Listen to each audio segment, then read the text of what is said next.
Pada pertemuan kita kali ini akan melanjutkan materi pada pembahasan yang lalu, yakni mengenai kalam. Kemarin ada sedikit video yang terpotong, jadi akan kami ulang penjelasannya, yakni pada lafadz istaqim. Pada lafadz istaqim ini sudah termasuk kalam, walaupun secara lahiriah ya, kalau kita perhatikan atau kalau berbentuk ucapan, ini seolah-olah hanya terdiri daripada satu kalimat, yakni kalimat fi'il.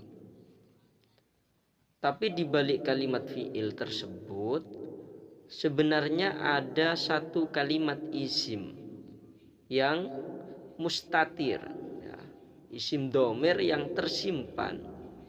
Ini dikenal dengan istilah domir mustatir wujub. Jadi istaqim ini sudah berupa lafadz karena termasuk sebagian daripada huruf hijaiyah. Kemarin sudah dibahas huwa as-sautu al-mustamilu ala ba'dil hurufil hijaiyah, dan juga sudah berbahasa Arab, dan juga sudah mufid, sudah memahamkan.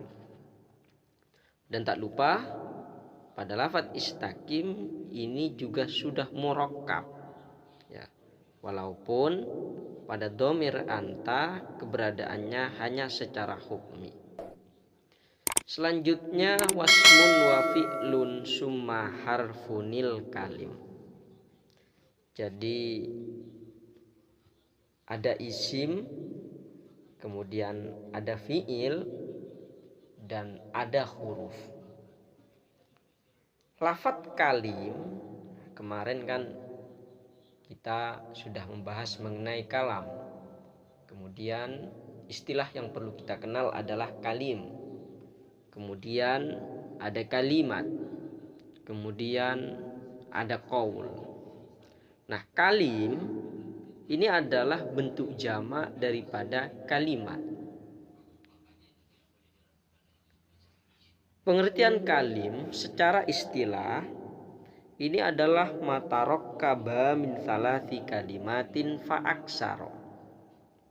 Jadi kalim ini adalah lafadz yang tersusun dari 3 kalimat atau lebih. Namanya saja kalim. Kalim itu kan jamak daripada kalimat. Kalau kalimat itu mufrad, ya, satu. Kalau kalim ini banyak, tentu ya. Kalim ini adalah lafadz yang tersusun dari 3 kalimat, sudah jamak 3 atau lebih. Semisal in koma zaitun. Pada lafadz in koma zaitun, in di sini adalah kalimat huruf. Sedangkan koma di sini adalah kalimat fi'il. Dan untuk zaidun ini adalah kalimat isim. Jadi sudah ada 3 kalimat, yakni berupa kalimat huruf, kemudian berupa kalimat fi'il, dan berupa kalimat isim. Contoh lain, hadza rajulun qaimun. Jadi hadza ini adalah kalimat isim, 1, ya, dihitung 1. Rajulun ini juga kalimat isim, 2.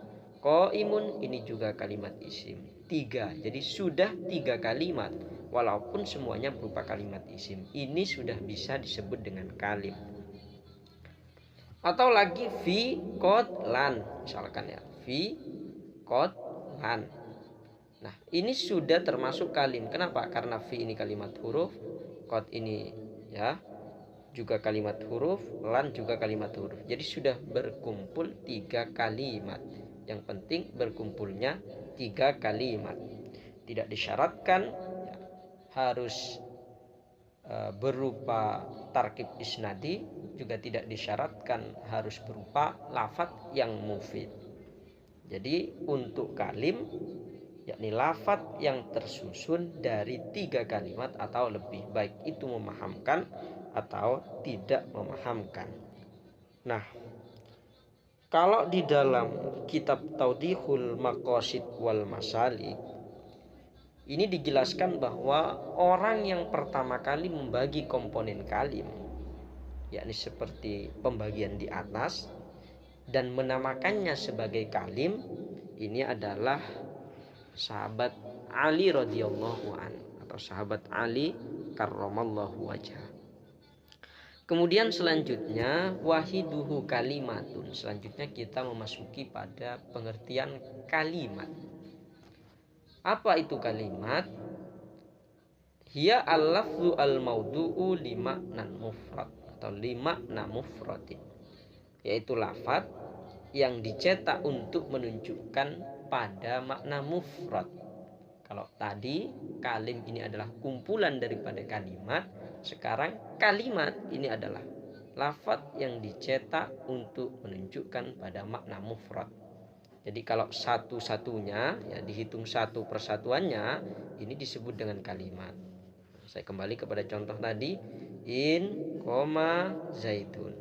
Jadi kalau keseluruhan ini namanya kalim. Tapi kalau in ini namanya kalimat. Koma ini namanya kalimat.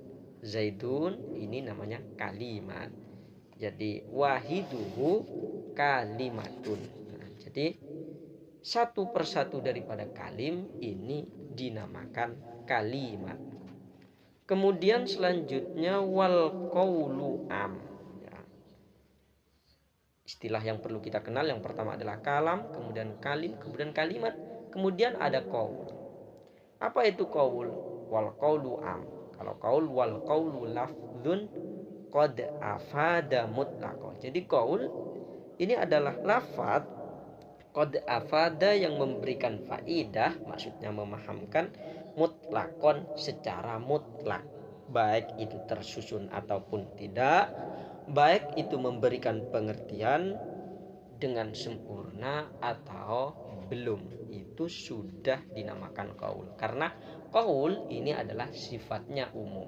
Jadi kalam ini pasti qaul, kalim ini pasti qaul, kalimat juga pasti qaul, atau tidak termasuk daripada ketiganya. Ya, nanti akan kita contohkan. Saya kasih contoh. Yang pertama adalah kum. Ya, kum ini sudah kalam, dia juga bisa disebut dengan qaul. Qad maknanya adalah makna terkadang, ini kalimat, dia juga bisa disebut dengan qaul. Atau inna zaidanir taqo, ya, inna zaidanir taqo, ini kalim, dia juga bisa disebut dengan qaul. Atau tidak dari ketiganya. Contoh gulamu zaidin. Lafaz gulamu zaidin, lafaz ini bukan termasuk kalimat. Kenapa? Karena tersusun. Jadi kalau kalimat tadi bentuknya kan mufrad. Jadi gulam satu kalimat, zaidin kalimat. Gulamu zaidin ini bukan kalimat. Juga bukan kalam.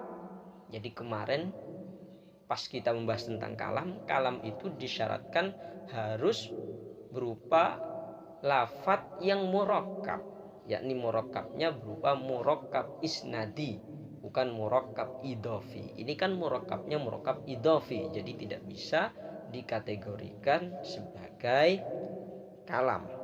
Kemudian juga bukan kalim. Kenapa kok bukan kalim? Karena pada lafaz gulamu zaidin ini hanya berkumpul dua kalimat. Kalau kalim kan disyaratkan harus berupa 3 kalimat atau lebih. Kemudian selanjutnya wakil matun biha kalamun qad yu'am. Kalimat ini terkadang disengaja diucapkan kalam. Artinya yang seharusnya diucapkan kalam malah penyebutannya itu adalah kalimat. Kasih contoh, la ilaha illallah. La ilaha illallah itu kan sudah kalam, ya, sudah berupa lafaz, sudah mufid, itu sudah kalam. Akan tetapi kita menyebutnya bukan kalam. kita menyebutnya sebagai kalimatul ikhlas. Atau dua kalimat syahadat. Jadi asyhadu alla ilaha illallah wa asyhadu anna muhammadar rasulullah. Itu sudah kalam. Akan tetapi kita menyebutnya bukan kalam, yakni dua kalimat syahadat. Nanti kalau kita kaji dari segi ilmu balaghah, ini dikenal dengan istilah majaz mursal. Jadi menggunakan alaqah juz'iyah, ya kulliyah, al-haliyah. Itu kalau majaz mursal, itu pembahasannya ada di dalam kitab balaghah. Nah, untuk pembahasan kita kali ini kita hanya mencoba untuk membahas fan nahwu. Mungkin cukup sampai di sini. Pada pembahasan yang akan datang kita akan melanjutkan pada bil jarri wat tanwini wan nida wa al.